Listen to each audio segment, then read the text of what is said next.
होता त्याचा जामीन नाकारून त्याला अटक झालेली आहे. असा हा माणूस आहे. आणि एक गोशाळा अत्यंत प्रामाणिकपणे काम करतात.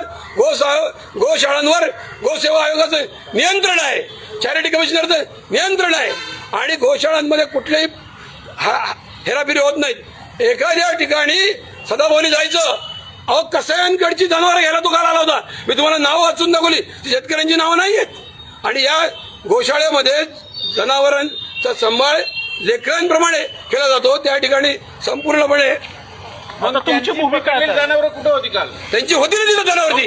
तो कुठे त्यांनी कुठे विचारलं त्याचं? त्यांनी काय केलं? त्यांनी फक्त मीडिया ट्रायल केली. हे बघा, हा शेतकरी काल आलेला शेतकरी सदा खोत बरोबर. आता भाऊ तुमची भूमिका काय असेल? आमची भूमिका अशी आहे की गोरक्षण ही शासनाची पॉलिसी असली पाहिजे. एकही गाय, एकही बैल आणि एकही म्हैस कापता कामा नये. आज दुधाची भेसळ सुरू झालेली आहे.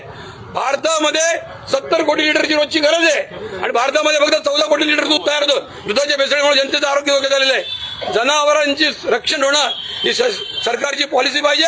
कसाईंच्या बाबतीत 0 टॉलरन्स ठेवलं पाहिजे.